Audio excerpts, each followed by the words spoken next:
এই শীতে ডায়াবেটিক পেশেন্টদের ডায়েট নিয়ে 2-4 কথা বলবো। এই শীতে সবুজ শাকসবজি অনেক বেশি পরিমাণ পাওয়া যায়। ডায়াবেটিক পেশেন্টরা সব ধরনেরই সবুজ শাকসবজি খেতে পারে। বিশেষ করে পালং শাক, লাউ শাক, মেথি শাক, সবজির মধ্যে ফুলকপি, বাঁধাকপি, বিনস এগুলো খেতে পারে।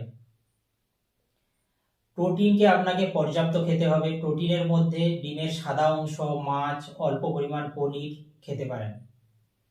যদি বারবার ঠান্ডা লাগার ধাত থাকে বা টনসিলাইটিস বা কোনো থ্রোট ইনফেকশনের ধাত থাকে, তাহলে উষ্ণ গরম জল খেতে পারেন।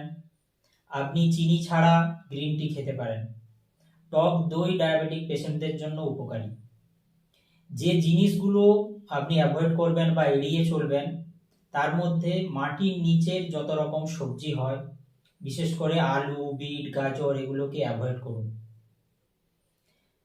এছাড়া মিষ্টি কুমড়োকে অ্যাভয়েড করতে হবে, খুব বেশি পরিমাণ খাওয়া যাবে না।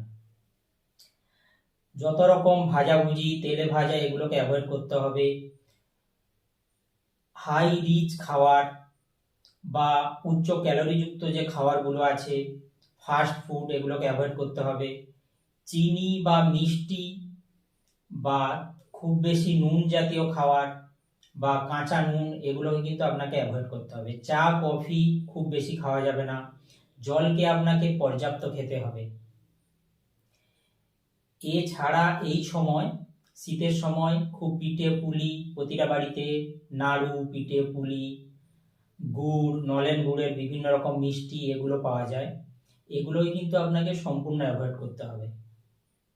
এছাড়া এই বড়দিনের সময় কেক, পেস্ট্রি, কুকিজ এইসব জিনিসগুলো কিন্তু একটা ট্র্যাডিশন চলে এবং সবাই কম বেশি খায়। যারা ডায়াবেটিক পেশেন্টরা তাদেরকে একটা কথা মনে রাখতে হবে, কেকের মধ্যে কিন্তু মেনলি সুগার থাকে, এছাড়া প্রিজারভেটিভস থাকে, কালার থাকে আর ফ্লেভার থাকে। এই সব জিনিসগুলোই কিন্তু প্রতিটা মানুষেরই ক্ষতি করে, কিন্তু ডায়াবেটিক পেশেন্টদের জন্য কিন্তু এটা খুব বেশি ক্ষতি সাধন করে। ফলে আপনি কিন্তু কেক বা পেস্ট্রি, কুকিজ, নলেন গুড়ের কোনো রকম জিনিস বা গুড়ের জিনিস, লাড্ডু এগুলো কিন্তু সম্পূর্ণ অ্যাভয়েড করুন। এইভাবে কথাগুলো যদি মেনে চলেন আপনি, শীতের মধ্যে কিন্তু আপনি সুস্থ থাকবেন এবং ডায়াবেটিস আপনার কন্ট্রোলে থাকবে।